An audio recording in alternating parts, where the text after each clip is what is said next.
we've been able to come together and really make this happen, month after month. So a lot of work goes into it. And again, a deep thank you to all the folks being at the back there, the folks who greeted you. Samantha Sharko, please stand up when I call you. Samantha. Ru Wang, actually I'll read the names and then we'll do a general clap. Ru Wang, Lee Garrison, Aldwin Nikon, Alan Neal, Steve Castrucci, he was here this evening, and Nikki Coons. So again,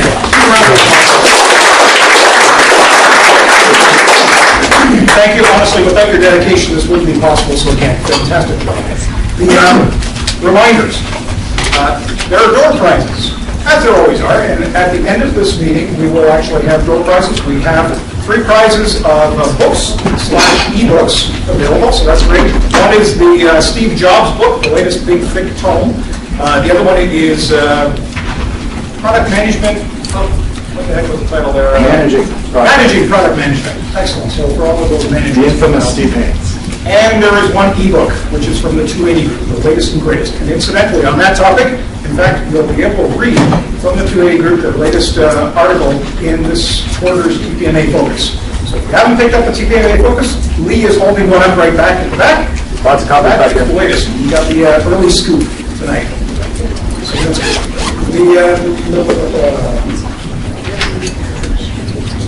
oh, yes, and of course, on your way out, please pick up a TPMA Focus and drop it off on a colleague's desk and let them know that's that'd be a good thing.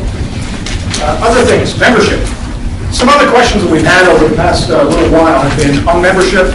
A couple of people said, well, I want to join now because you're almost at the end of the term and then the summer season you take a break and then I'll have to pay again. Actually, membership lasts for 12 months, so it doesn't really matter when you kind of buy into the membership. Membership is $100, and frankly, right now what we're doing is if you've shown up to a session or 2 sessions in the past 3-4 months, we'll actually give you those towards your membership. So $20 off or $40 off, depending. So again, if you're inspired, please do join as a member. That's great. That's always supportive of the organization. Next month's meeting is on May 29th, so we'll do a little bit of an advanced pitch on that one. And that one is on big data analytics, insight, or indigestion. There's a good topic. If you want to know whether are you on the insight side or indigestion side, show up next month, you'll find out. And thanks also to our sponsors. Again, another very important group, because again, we wouldn't be able to do all the stuff that we do without those sponsors. And just to remind everybody, Covesta, Mandrake, 280 Group, Pragmatic Marketing, Rima, and Proficients, all of those have been sponsors for a long time. They've been really with the TPMA for the past couple of years, which is great. Wonderful to have them supporting us. And also, we'll tell you more over the coming months about Wild Apricot. And this month, specifically, OneDesk signed up with us, again, as a sponsor, both for the TPMA and for Product Camp, which of course leads into my next announcement. Product Camp, that's coming up in June. I'm not going to tell you too much more about it, except you'll find it in TPMA Focus, a little bit of detail. So again, look out for that. And also, of course, our social in June. So again, I'll leave that up to you to figure out or ask about afterwards. Finally, what you really came here for isn't to listen to me and these fabulous announcements, although I think you actually came here because you're probably like myself. You're either in marketing or you're in product management or product marketing. And you either are responsible for an app, because apps are really the cool place to be these days, or you've got a product where an app is one of those things that you're kind of either thinking about or saying, well, I need one of these things. Should I kind of go through the creation cycle? Should I kind of draft up a proposal for this? We want to go down this path. So again, you're probably in one of those 2 camps. Either way, fascinating new topic and new area for us to be thinking about, and even whether you're using it as the product itself to sell it, or whether you're using it as some kind of a marketing vehicle. Either way, very important these days. And to join us today, we have the CEO of App Promo, who is Greg Hinton, and Eric. You're okay. I've been called worse, it's all right. Thank you, good save. And we also have Tom Emmerich here. And now, Gary has been he's been in the industry for about 15 years, 10 years specifically looking at this space in mobile. There were MQ, which is now VeriSign, Enpocket, Nokia, JumpPad, Quattro. So he's got a pretty good experience and exposure to this industry, which is great. And Tom Emmerich is here in the digital media, as a digital media expert. He's been in the industry for about 7 years and knows all about the various different platforms, SMS, QR, e-commerce, web applications, etc. Ask him afterwards because he's got this list that just keeps going, which is great. So with that, frankly, I'd like to invite both of our guests to please welcome and tell us a little bit more about apps. What do I need to know about apps? Sure. Thank you, Charles.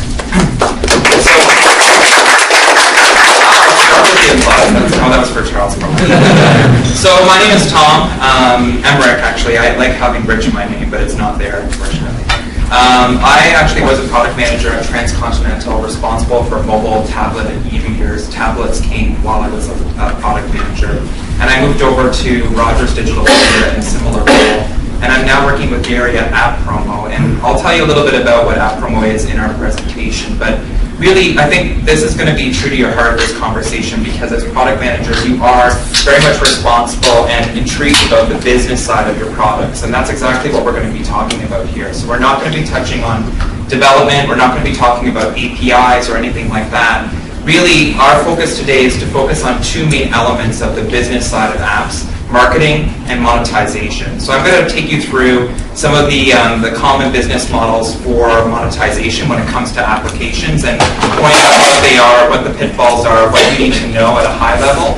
And then Gary will take you through how to build an effective marketing plan for your application. We only have an hour, and really this subject could probably cover a 3-day workshop. So there is a lot of stuff that I'll be plowing through. I'm a fast talker, so if I talk too quickly, just put up your hand. And definitely ask questions as we go along. So if there's something burning that you'd like to interrupt and ask, definitely do so. But we're going to save some time for Q&A at the end. Before I start, though, can you just put up your hand if you are currently managing an active app in any platform, any app marketplace? Okay. And out of those people, just keep your hands up, how many of those applications have a core business objective of earning revenue? Okay, that's cool. So I think you may already know some of this stuff, perhaps. Hopefully, some of the things that I'm going to be talking about are going to reinforce things that you've been thinking, and that's a good thing. And hopefully, I'll be giving you some tips and some tactics that you didn't think about that you can take back to your business to say, maybe I should think about this now from this perspective. Okay. So the clicker. Here we go. Do I have the click first? Well, you try it. You roll it up. There we go. There we go. So the first thing we wanted to talk about is really take a snapshot of the ecosystem. I kind of want this slide to scare you, I think. And it's because the number of apps in the ecosystem today is enormous. Actually, it's over 1.4 million applications across all storefronts. And why that should scare you, it should scare you in a positive way because it should make you think, hey, before I enter this market, I need a plan. I need a plan to tackle how I'm going to compete with 1.4 million other products in the same distribution system. The Apple App Store obviously has the lion's share worth of that 1.4 million. There's actually over 700,000 apps that have been published in the App Store, only 618,000 that are still active in the App Store. So you can see some of those people kind of dropped off along the way. And in terms of publishers, over 152,000 publishers that you're going to be competing with in terms of shelf space in that store. So what I mean by shelf space is, the featured categories like the top charts, the new, the hot, but also just in terms of getting your app noticed when you release it, where you usually see a slight bump in the first month. And then continuing to get some presence and discovery in the category you're in. So you're going to be competing on a regular basis in that space. These numbers here, especially for Apple App Store, you can visit 148apps.com. They have a weekly update on what the current status is of the inventory for Apple and their App Store, so it's a good resource. Yes? Do you know the split of free versus paid? Yes, it's about 80-20 for the last that we saw. And I'll be getting into some of the paid splits and some of the statistics when we dig down into the monetization models. Google Play, which used to be Android market, is the second largest inventory at over 400,000. And Android is an interesting beast because it's so fragmented. It competes not just with the Apple of the world, but it also competes within its own ecosystem with other app stores. So we have Amazon App Store, which is actually starting to gain a lot of traction since Kindle Fire. And outside of Windows market, Amazon and Windows are the two fastest growing app stores today in terms of getting started and building that inventory and building the usership. Even though you see here that Amazon App Store only has about a fraction of what the Google Play Store has, it's important to note that with the Amazon App Store, there's a lot more revenue coming out of that store. So if you have an Android app, you need to make sure that Amazon is on your radar. And the reason for Amazon seeing a lot more traction with revenue is has a lot to do with a couple of factors. One, they actually have a vetting process, which Google does not. You have to go through a review process with Amazon, just like Apple, and they'll actually make suggestions on your price point compared to the market that they're controlling. So if you tend to overprice your app, or if you have overpriced your app, they'll come back and say, sorry, we're not going to accept this app until you bring your price down compared to what the others are doing in the category. This is different than what Google Play is doing. Where Google Play, Google is basically just allowing any app to be accepted, and there's no vetting process along the way. Also, Amazon is well known for commerce. They've been around since, I don't know the year, I didn't put in my notes, but someone probably does, you could shout it out. 95. But 95. So their one-click purchase, it has been trusted, it's tried, and it's true. And they also offer much more than just applications. So when you're going to Amazon, you're already in the mood, you're already in the state of mind to purchase.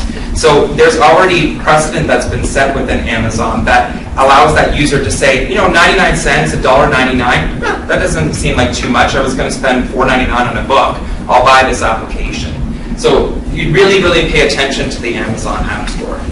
The last thing I want to note here before I move on is the Windows Marketplace has already exceeded the inventory of the BlackBerry App Store. So one of the things that a lot of the analysts are saying is that when everything shakes down, the top 3 platforms are most likely going to be iOS, Android, and Windows. So if you're building out your roadmap for your application, you may want to take a look at Windows as a serious contender. I'm not saying to ignore BlackBerry, but you just need to see where the popularity, where the trends are within the app ecospace and follow suit. Otherwise, you could be spending money where it's not actually going to help you out.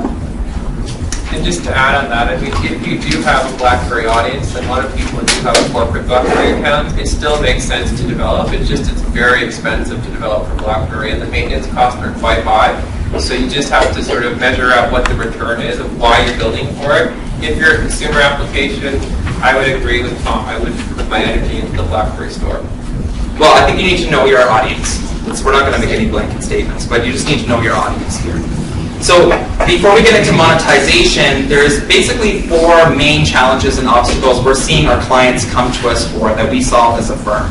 So one is obviously discovery. With 1.4 million applications in the stores, how are you going to cut through that noise? How are you going to cut through that saturated environment to raise your hand and let people know that you're there? There's a big misconception still that when you build this app and you put it in the store, people will come. It's not like that. It's no longer Kevin Costner's time. You have to go in and you have to have a marketing strategy in order to be discovered. I think you guys probably know that, but I really want to hit that home because I know in my past roles, even as a product manager and a project manager, that what happens is all the energy goes into the ideation, into the UI, the design, the development, the testing, and then the budget's gone. And then what? Then we have nothing left for marketing. And so why did that app not be successful? Because either we didn't have a plan for marketing because it just wasn't thought of because there's too many balls rolling, or there wasn't enough money left at the end of the day, and that way it's not set up for success. So discovery is a main challenge. And that has to do with downloads mostly, right? How do I get my downloads? And when you hear about apps, you always hear about downloads. Where the disconnect is that not many people are talking about users. And actually, that's the important metric here. And so usage is another common challenge. And more people are starting to understand, hey, most, if not all, my monetization strategies are related to my user, not necessarily to the download. So how do I maintain people to use my application on a frequent basis? How do I increase my session time? How do I increase my impressions? Sounds familiar, right? Kind of like website stuff. How do I make sure people come back on a regular basis? So that's another challenge that we're seeing on a regular basis from our clients. And these lead intrinsically to revenue, where how do I make money with my application? A lot of our clients are developers and app publishers, brands, advertisers, and there's a lot of momentum behind getting this app out because your competitor's doing it or because everyone's doing it, but not a lot of thought usually is put into the monetization of the app. As Charles mentioned, sometimes there is no monetization required. It could be a marketing vehicle. So this comes back to your business objectives, of course. But ultimately, and usually an app is not a one-time thing. Just like social media, it's not a one-time thing. Once you start that conversation, you got to keep it going. What does it need? It's hungry. It's hungry. It's hungry for dollars. You need to support it. You need customer support. You need upgrades. You need marketing. So in terms of being able to handle this, you need revenue to cover the costs and hopefully then also bring in value to the business. Otherwise, why are you doing this in the first place? The last is in terms of scalability, and that's in twofold. Scalability in terms of being able to keep up and scale the product upgrades that are expected within this environment, because your users are expecting usually free upgrades, free feature enhancements, bug fixes. This is the condition that they are used to within these stores. And the second is making sure that you can scale this app so that users and downloads occur on a regular basis. And again, that comes down to your overall strategy, your fiscal strategy usually for the product. Okay, so quickly before I go into monetization is just who we are. So we are at Promo. The reason why we're here to talk about this is because since 2010, we've been working with app publishers on our mission, which is to educate, equip, and assist app publishers on the business side of applications for strategy, monetization, marketing. So we work on positioning an app to make sure it's set up for success from a strategic perspective. We work on making sure you have a monetization strategy or a business model, as well as on the marketing side to make sure that that discovery obstacle is something we can assist in. Okay, the meat of it, monetization models. So I thought what we do is just go through the 9 common monetization models that you may have seen, you may have not seen, and then I'm just going to give you some facts, and I'm also going to help you understand what you need to think about if you're going to go down the road for each of these. So, like I said in the first place, you have to start, as you know, as product managers, with business objectives. So really, that's where everything starts from a product perspective. If monetization is not a core business objective, then just use this as an FYI for your next product. Because for a marketing app, for example, the objective may just be brand awareness, PR, maybe to win an award, or it may be just to send traffic to another product. And that's totally fine, as long as your business, your stakeholders are signing off and buying in on the fact that that's all that app needs to do. And usually for those, there's a one-time development cost, they go out to market, and then you just let them die, which is probably where 90,000 of the Apple App Stores were when we saw the disparity between 700,000 apps and 618 active apps. But for the most part, as we saw here, your application is probably going to have either a primary or a secondary goal to earn money. Whether it's going to be a standalone product which has its own profit center, or where it is an ancillary product to your core product, where it's supposed to generate leads, or it's supposed to in some way upsell or market your core product so that you gain a sale from it. So you can actually attach value if you were to use analytics and follow that path towards your core product and say, here, my app is actually providing value, because it's actually selling, it's just selling indirectly. So I think those are the 2 major cases that I'm going to be covering today in these 9 business models. One thing to note here is that you need to be thinking about this obviously right up at the top, right before development. Because outside of just price point perhaps, every single one of these business models, these monetization models, have a direct impact on your development. Because you're going to need to think about SDKs to put in, software development kits. You're going to need to think about how this impacts your monetization strategy, impacts your UI or your design. And obviously coding is going to be directly related to that. So it's important to think about this at the top of your planning, and then these decisions will influence your requirements, which will then influence what your developers and designers will be doing. So the first business model, which you're well aware of, is whether or not I should make my application paid or free. So Just in terms of some stats, as somebody asked, out of the 1.4 million applications that are out there, 47% of those are free, or are paid, sorry. So it definitely is a common business model to use, okay? When we take a look at the individual app stores, Apple is about an 80-20 split, where 80 are free and 20 are paid. Google Play is about a 70-30 split, 70% free, 30 paid. And Amazon is a 65-35 split, where 65 is paid, 35 is free. Now, you might say, wow, like I'm going to Amazon, that's where all the money is. Well, the thing is that with Amazon, you have to take into account the fact that that was the only business model, really, that was there outside of advertising. They just recently launched in-app capability, so in-app purchase capability, which we'll tackle soon. So we definitely expect that as in-app functionality rolls out in Amazon, we're probably going to see same 60-40, 70-30 split, which is very indicative to the fact that perhaps the freemium or in-app model is much more popular than a paid model. And again, I'm going to get into the freemium model in one of the monetization strategies. Are you counting just how many apps are free and how many apps Yes. are paid versus how many are downloaded that are free? Yes, this is not a success metric. This is just taking a look at inventory. Okay. Yeah. You said 47 were paid? 47% of the 1.4 million. Right, but then each of the stores was 80 or 70 or... Right, but that's not with all the stores. There's a complete list of stores that make up that 1.4 million. There's more stores than just those three. Yeah. Any other questions? Tom, will you be providing us these slides after? I think they'll be available. Yeah, the slides will be available through the TPMA site, so just go to TPMA.com.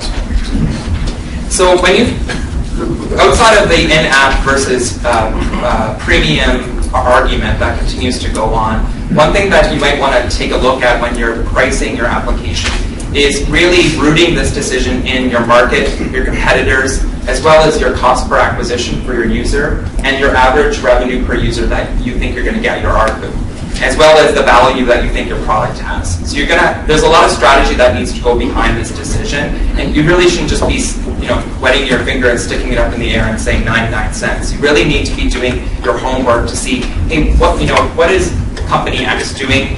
What is the average price point in the Android or Google Play market?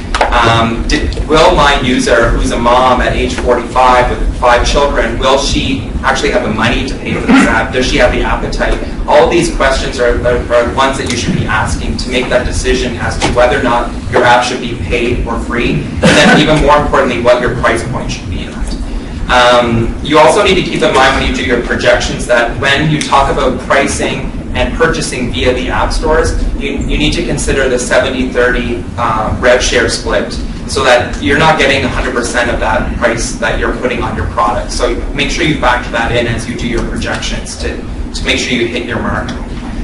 Just to give you an idea of some of the average prices within the store, the Apple App Store has an average price point. Again, this is not related to success metric. We're just taking a look at the inventory.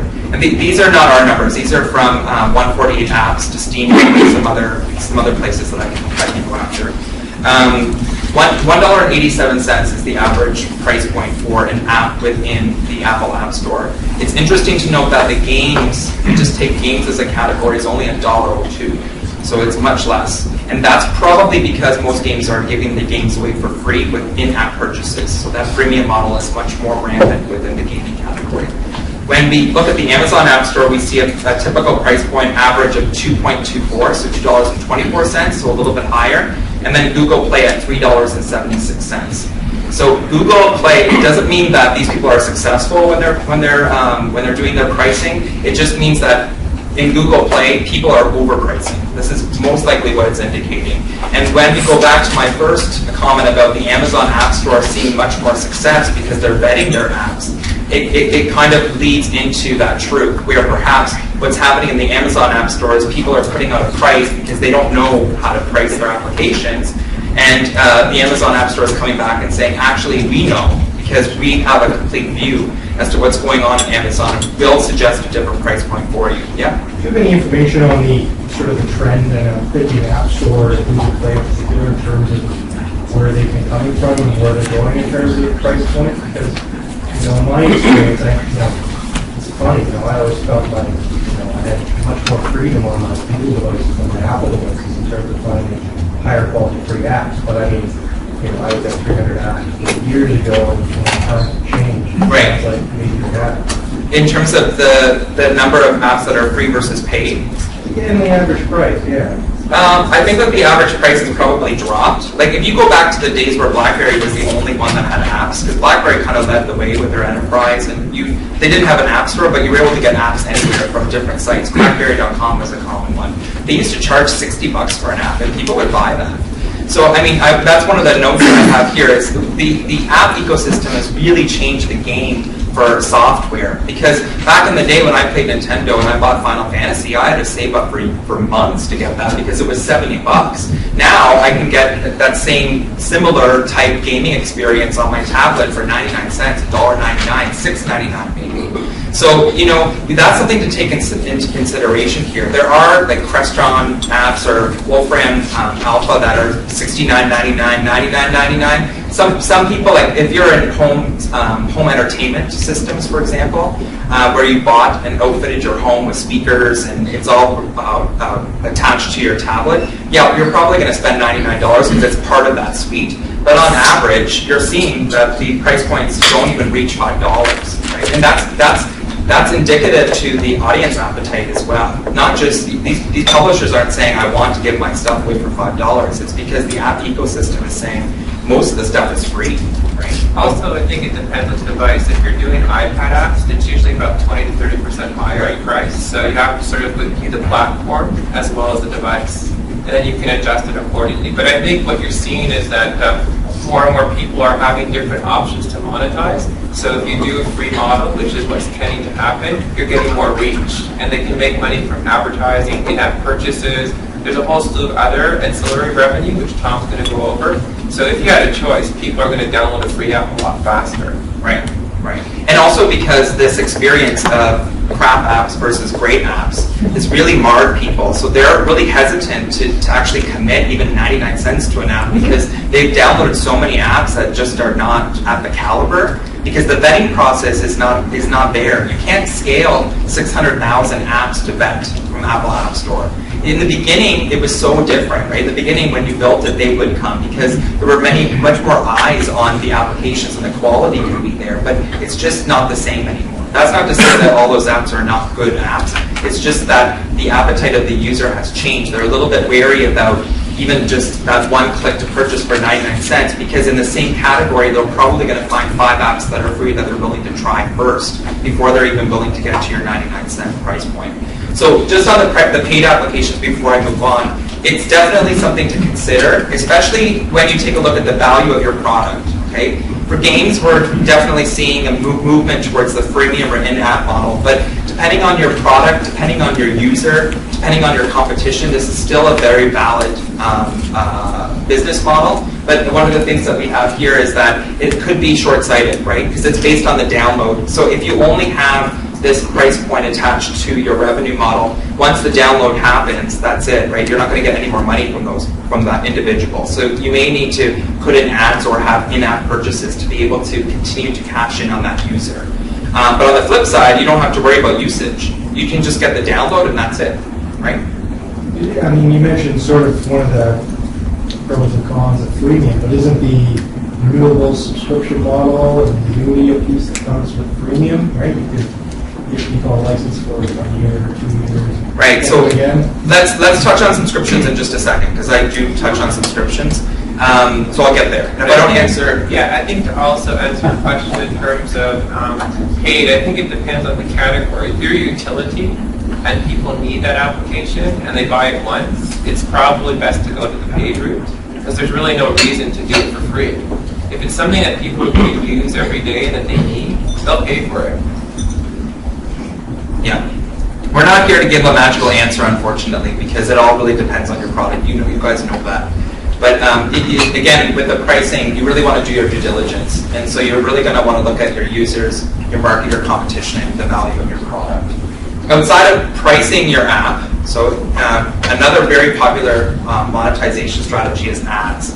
So you can use any of these monetization strategies in combination. One's not the answer over the other. You can use a combination. You can have a premium app that charges 99 cents with ads. It's not very common because the the sentiment by the app audience is that if I'm paying, I shouldn't be seeing other ways to cash in, but it's possible. So just keep that in mind, that you can use a couple of these in conglomerate to actually get to your revenue objectives.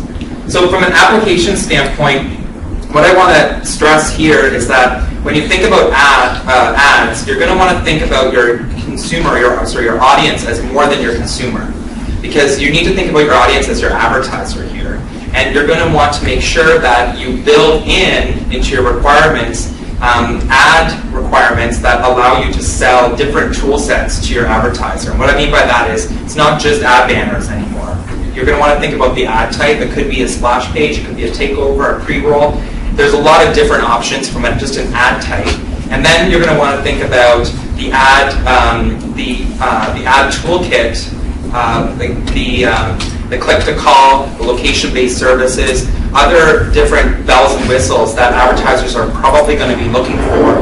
And you're going to want to make a list of those and put them on your product roadmap, either doing them all for lunch, I'm really hungry, the launch, or to roll them out depending on what your budget is like. So that's the first thing that you're going to want to consider. The second thing that you're going to want to consider is talk to your ad sales team and see what their appetite is in selling ads for your app. Sometimes they're just going to be wiping their hands because they're scared because they haven't entered in that forum before. Or you may need to include this as part of your overall requirements for your project to update the ad sales team on how to sell ads for your mobile product. Regardless, you're going to want to have that conversation about, are we going to be selling ads ourselves, or are we going to be using a third-party partner, or are we going to be using both? And then you're going to want to think about, well, who are my users, and who do I think my users are going to be? Because before I talk to a third-party ad network, I want to know who my user is so that they have those users, and that it's going to be a fruitful partnership for both. So you're not just going to walk in blindly and say, I'm going to use AdMob, done, right? Because you're just going to get ads that are out to the general public, and your eCPM is going to be low. You're not going to be making a lot of money off of that ad network. So you're going to want to make sure that you focus on what type of ads, what's the toolkit, and then understand the user to understand the partners that you want on board, to be able to indicate to your development team what the different coding aspects need to be considered, the different SDKs from maybe AdMob or JumpTap or Millennial, or also the different ad types that need to be baked in. All of these things need to be considered before the development starts. On top of that, and I'm going to be hitting home this on a regular basis, is analytics. You really need to make sure that your app has very robust analytics, and I don't mean downloads. So we are seeing actually in the gaming world that the game development companies are actually just creating their own analytics because they need to get that deep into their application. And oftentimes these analytics are real time. The more information you have, it's gold, because then you can go back to your ad sales team and the third-party ad networks especially and say, these are exactly who my users are. I know this because I have analytics. This is when they're on my app. This is where they are when they're using my app. And then they can go out and actually sell advertising according to these specifications, which will increase your eCPM. So if you are managing a product and you're in charge of ads as the monetization plan, make sure you have relationships with your third-party networks and actually talk to them and update them on a regular basis. Let them know the types of ads that you can sell and the people that are available to them. And so they can go back to their advertisers and say, I have an app for you, and they can sell premium ads to them instead of just run a network. Okay? That's really important. I think also when you do ads, you have to be realistic that your application does drive traffic on a regular basis, because ads involve reach and relevance. So if you're not going to see people open up your app more than once, I think you have to be realistic in terms of your expectations of what the ad revenue will be. Clearly, if you're Angry Birds, you're very fortunate because it's obsessive. People come back to it on a regular basis. If you're just going to tell people, there's a dog in the window, that's it. Like, they're not going to come back afterwards. So. Right. Exactly. It really does depend on the life cycle, the longevity of your app, and your commitment on making sure you get butts in the door and that they're going to stay, they're going to be active, especially in the areas where you have that advertising. This is unlike the price point where you just needed to get that down. What are the restrictions on access to information? Because I think a lot of users probably wouldn't voluntarily give up. Right. And there's been a lot of press about that, right, in mobile applications. My advice is to always take a look at the App Store guidelines, and also to make sure that if you are collecting data, that you both have a privacy area within your application, but also are explicit and upfront about it. So as long as you have those push notifications or prompts that say, we're gonna track where you are on a regular basis, or we're gonna be collecting data, or for the most part, in order to get additional data, you're going to need to create forms to actually get where their some social demographic information. So as long as you're explicit and upfront, and then you use this analytic information and keep it confidential and use it only from an anonymous perspective, you should be fine. It's well within your right, but you should take a look at the App Store guidelines to make sure that you understand the privacy nuances between each and follow those. Can you give me an example of an ad-supported app that does it really well? Weather Network and the Score. Those are the two in Canada. Weather Network is huge. Very, very successful. So I was just going to talk about your ad sales team maybe not being as motivated or as educated to sell ads. Right. Assuming you can deliver the same sort of demographic to the ad, are the CPMs on inside an app different than on web? They are.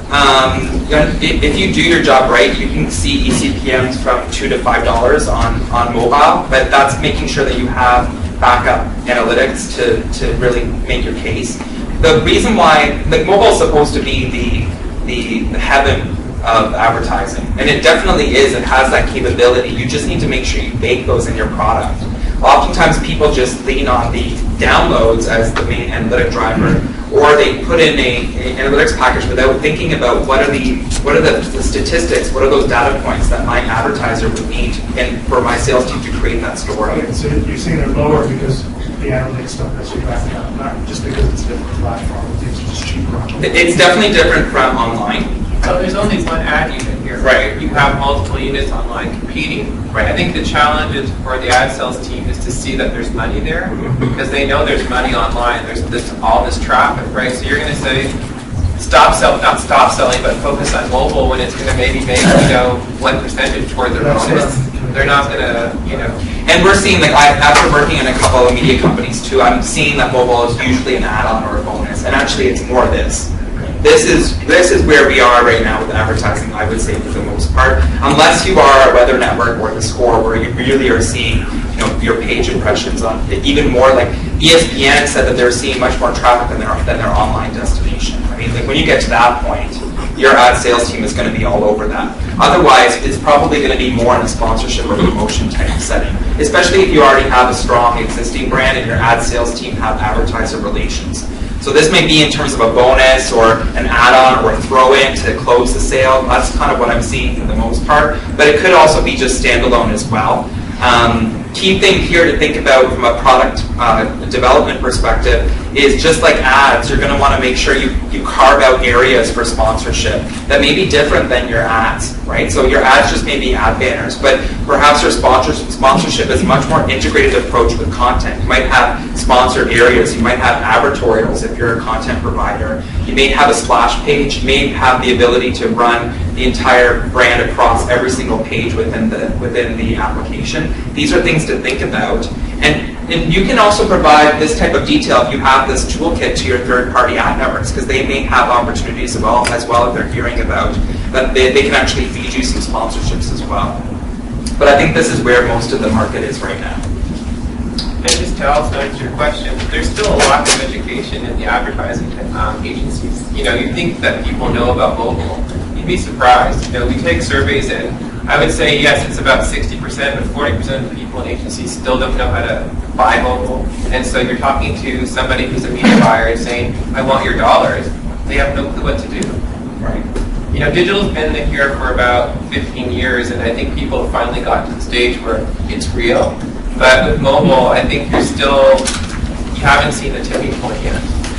Well, I saw a stat today where advertisers are expected to spend more money on apps than mobile web in 2012. That $1.65 billion in U.S. and Western Europe alone. So I think that we're starting to see, I definitely see that mobile apps have matured much more than when they first came out, because the tech world, as you know, is growing and advancing so quickly. But as Gary mentioned, there still is that knowledge, that education that's necessary. And like you said, your ad sales team may not have that familiarity. Sometimes all it takes is just to sit down your ad sales team and provide them with a really core, strong kit and training. And as a product manager, go with them to some sales calls for the first couple to really help close the deal, and then they start seeing the value in it. Yeah. Just on that last ad, that was very interesting. How do they distinguish HTML5 apps like Google Music or Amazon's store? Are those mobile web? So mobile the definition of application, from what I understand from this report, was application in terms of downloadable applications. Application in terms of what we know as applications. Whereas mobile web would be anything that happens within a browser environment. That's the difference.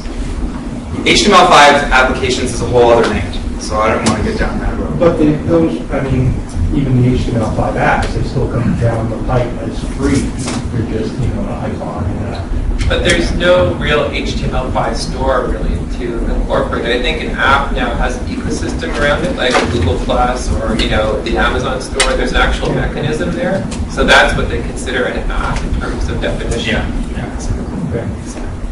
So let's talk about in-app purchases, because it's probably the most talked about and most popular monetization strategy. You probably have heard the word freemium when people talk about apps. This is what we're talking about here. You don't have to have a free app in order for you to use in-app purchases. So freemium, the definition of freemium is that your app is free. You let people come in and do something within your app, and then within the app environment, once they're in, they need to start buying things in order to experience advanced features, or in the case of games, additional levels perhaps, or to buy to level up, or to buy coins or Smurf berries, whatever it might be, right? So oftentimes the game is free, and then or the app is free, and then they have in-app purchase, so that's freemium. But in the case of things like Plants vs. Zombies, if you played Plants vs. Zombies, did I change the slide? Oh, sorry. Here we go. You pay for Plants vs. Zombies, but they have areas within the application that you continue to pay for. So you pay for plants, you pay for water. I pay for some of that stuff. I don't know why, but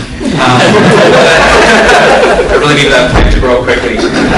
So this is a very fruitful and it's very unique to mobile. This monetization strategy, and unlike just having your app at a price point for one time download and purchase, you're able to gain much more, or you have the potential to gain much more revenue in this route, because you have products that you can continue to add within the application, and if you do your job right with your product, then people will start to purchase on a frequent, ongoing basis. So in the case of the Smurf game, for example, people would buy Smurf berries, which would allow them to finish a level quicker. And there was a lot of press on the fact that a lot of purchases were happening. I won't say why, but this is a good example of people being impatient, wanting to get through their level a lot quicker, so they're willing to spend 99 cents because their time is worth more than 99 cents. So this model kind of fed that, and that way then the Smurf game was actually one of the top grossing games for the longest time, because not because it was a paid application, but more because there was in-app purchases that were working out.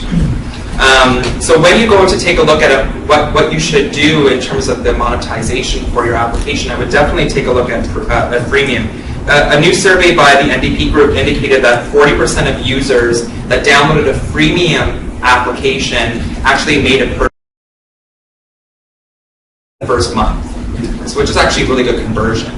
And actually, in Google Play, one stat that I saw showed that of the top 200 grossing apps, 66% of the revenue came from in-app purchase.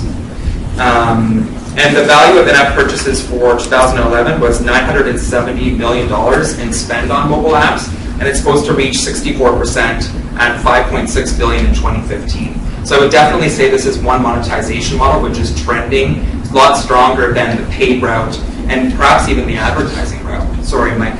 The question is whether the upgrades or the in-app purchases are going through the App Store as well, or yes, they are. Or can they go through a proprietary payment model? They go through the App Store proprietary payment we'll talk about in terms of like SaaS or cloud service type, Evernote, Dropbox, Box.net.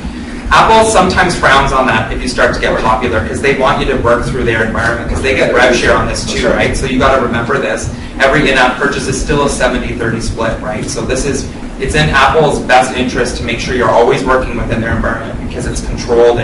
But also, on the flip side, the reason why this is so successful is because your credit card is on the back end. You never have to think about it. You just press a button and then you have SmartBerry. It actually was free for me. I thought it was for the longest time, but my credit card was charged a lot more.